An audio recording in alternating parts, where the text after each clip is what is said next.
আসসালামু আলাইকুম প্রিয় শিক্ষার্থীবৃন্দ, আশা করি সকলে ভালো আছো। আজ আমি বিবিএ অনার্স প্রথম বর্ষ এবং বিবিএস পাস কোর্স প্রথম বর্ষের প্রিন্সিপালস অফ অ্যাকাউন্টিং বিষয়ের হিসাব সমীকরণ অধ্যায় থেকে তোমাদের একটা প্রশ্ন সমাধান করে দেখাবো ইনশাল্লাহ।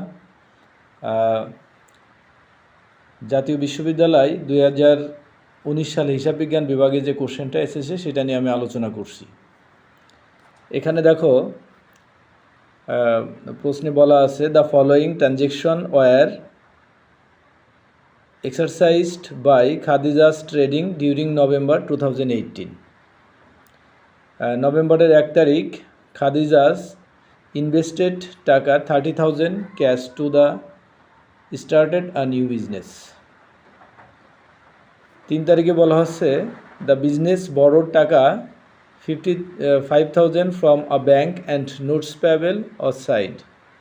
অর্থাৎ ব্যাংক থেকে 5,000 টাকা নোটস পেয়েবলের মাধ্যমে ধার করা হয়েছে। 5 তারিখে ইকুইপমেন্ট কস্টিং টাকা 10,000 অস পারচেস। অর্থাৎ 10 তারিখ নভেম্বরের মাসের 5 তারিখে 10,000 টাকার ইকুইপমেন্ট ক্রয় করা হয়েছে।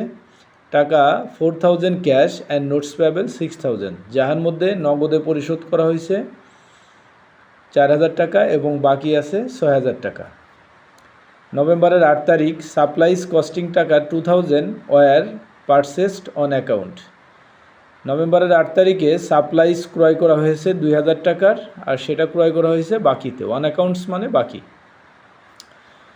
নভেম্বরের 11 তারিখ taka 1,500 payment was made on notes payable. নভেম্বরের 11 তারিখে নোটস পেয়েবলের 1,500 টাকা পরিশোধ করা হয়েছে। নভেম্বরের 14 তারিখ ক্যাশ রিসিভ টাকা 8,000 ওয়াজ কালেক্টেড।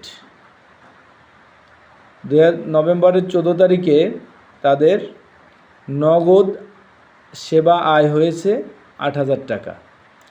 তারপরে নভেম্বরের 20 তারিখে revenue taka 2,000 was earned but not yet collected. 20 তারিখে তাদের 2,000 টাকা আয় হয়েছে, বাট সেই টাকাটা এখনও পাওয়া যায় নাই, তার মানে এটা বাকিতে আয়। 23 তারিখে বলা হচ্ছে রেন্ট এক্সপেন্স টাকা 2,000 ওয়াজ পেড ফর ক্যাশ।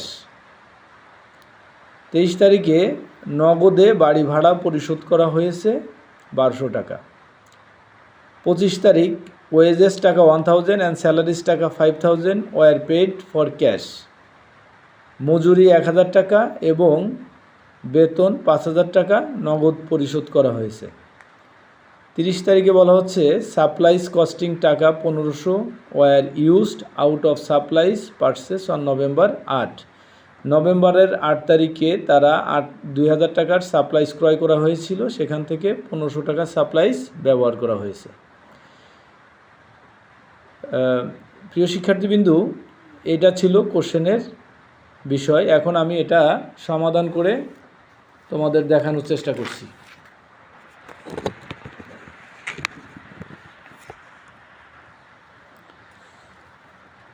প্রিয় শিক্ষার্থীবৃন্দু দেখো, প্রথমে বলা ছিল Khadija invested taka 30,000 cash to started a new business. Khadija নতুন ব্যবসা শুরু করার জন্য 30,000 টাকা নগদ বিনিয়োগ করেছে। নগদ বিনিয়োগ করলে আমরা জানি যাবে দেওয়া হয় ক্যাশ ডেবিট, ক্যাপিটাল, ক্রেডিট। আমরা এখন হিসাব সমীকরণ এটা কিভাবে দেখাবো। হিসাব সমীকরণ মানে হচ্ছে এটা দুতরফা দাখিলা পদ্ধতির একটা ট্রাবুলার সিস্টেম।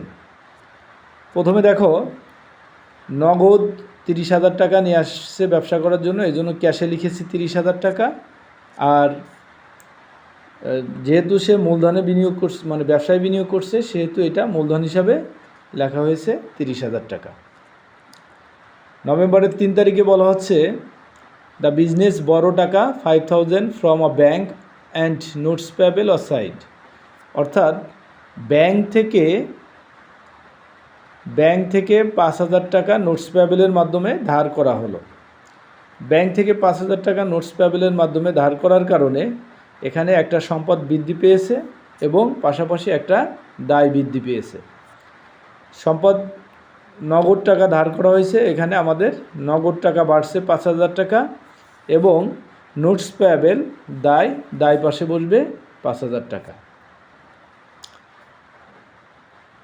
তারপরে নভেম্বরের 5 তারিখে ইকুইপমেন্ট কস্টিং টাকা 10,000 ওয়াজ পারচেস। এখানে 10,000 টাকার ইকুইপমেন্ট ক্রয় করা হলো। এই 10,000 টাকার ইকুইপমেন্ট ক্রয় করা হয়েছে, এটা একটা সম্পদ বৃদ্ধি পেয়েছে, এই জন্য সম্পত্তি পাশের ইকুইপমেন্টের ঘরে 10,000 টাকা লেখা হয়েছে। এখন এই 10,000 টাকার সম্পদ ক্রয় করার জন্য নগদ পরিশোধ করা হয়েছে 4,000 টাকা, এই জন্য এটা ক্যাশ থেকে মাইনাস করা হলো 4,000 টাকা। আর বাকি আছে 6,000 টাকা। যে 6,000 টাকা এখনও বাকি আছে, এটা প্রতিষ্ঠানের দায়, এই জন্য লাইবিলিটিস পাশে নোটস পেয়াবেলের ঘরে 6,000 টাকা লেখা হয়েছে। তারপরে 8 তারিখ supplies costing taka 2,000 were purchase on account. Supplies ক্রয় করা হয়েছে 2,000 টাকার। সাপ্লাইস প্রতিষ্ঠানের অ্যাসেট, এই জন্য অ্যাসেটস পাশে সাপ্লাইসের ঘরে লিখেছি 2,000 টাকা। পাশাপাশি এই সাপ্লাইসটা ক্রয় করা হয়েছে বাকিতে ক্রয় করার কারণে দায় বৃদ্ধি পেয়েছে, এই জন্য লাইবিলিটিস পাশে আমরা অ্যাকাউন্টস পেয়াবেলের ঘরে লিখেছি 2,000 টাকা। তারপরে 11 তারিখ taka 1,500 payment was made on notes payable. প্রিয় শিক্ষার্থীবৃন্দু, এখানে দেখো নোটস পেয়াবেল একটা আছে 5,000, একটা আছে 6,000, টোটাল 11,000 টাকার নোটস পেয়াবেল আছে। এখান থেকে 1,500 টাকা নোটস পেয়াবেল পরিশোধ করা হয়েছে। যেহেতু নোটস পেয়াবেলের টাকা পরিশোধ করা হয়েছে, এই জন্য নোটস পেয়াবেল থেকে মাইনাস হবে। পাশাপাশি নোটস পেয়াবেলের টাকা পরিশোধ করার কারণে নগদ টাকা হ্রাস পেয়েছে, এই জন্য নগদ থেকে মাইনাস করা হয়েছে 1,500 টাকা।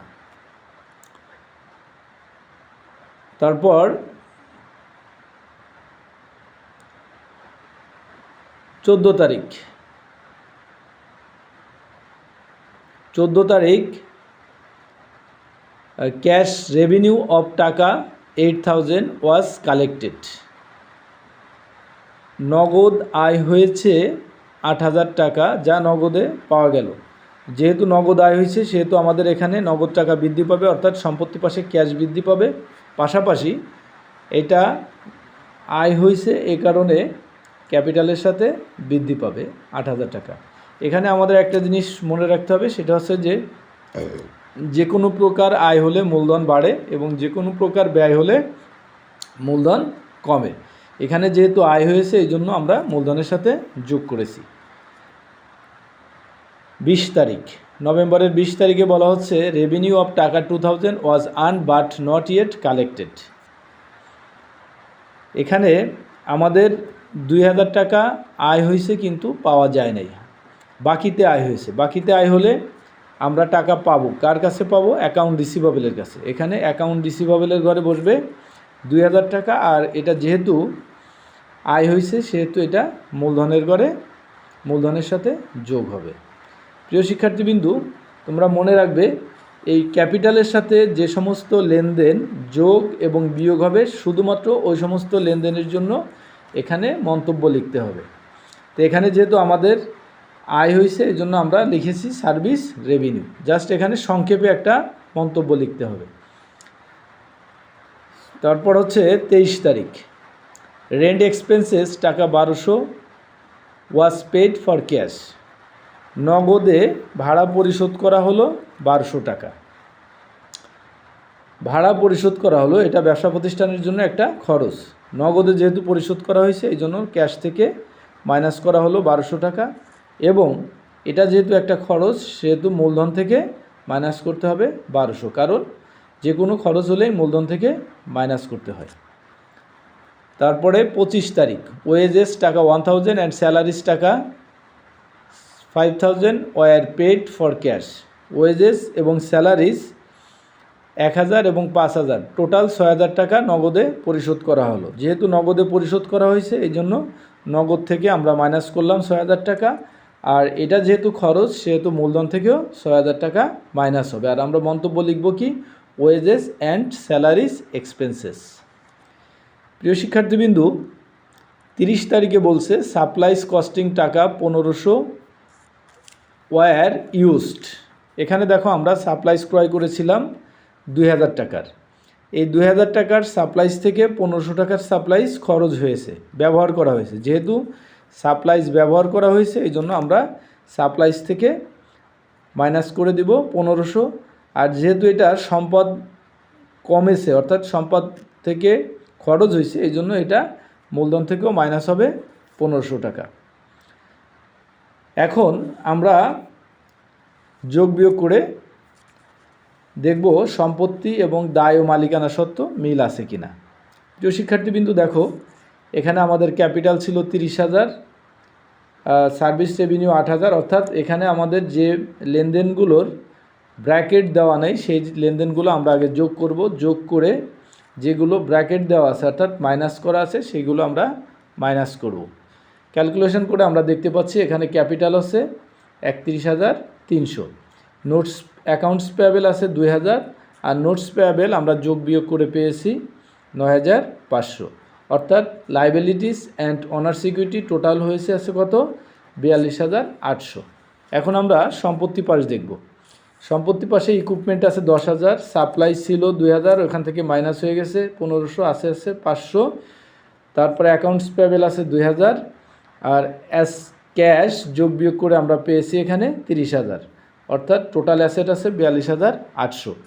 প্রিয় শিক্ষার্থীবৃন্দু, আমি আশা করি তোমরা বুঝতে পেরেছো। ধারাবাহিকভাবে তোমাদের এই পাঠদান কার্যক্রম চলবে ইনশাল্লাহ। তোমরা আমার চ্যানেলটিকে সাবস্ক্রাইব করবা, ফলো করে আমাকে পরবর্তী ক্লাস করার জন্য উৎসাহ প্রদান করার জন্য আমার সাথে থাকবে। সকলকে অসংখ্য ধন্যবাদ। পরবর্তী ক্লাসে আবার দেখা হবে ইনশাল্লাহ।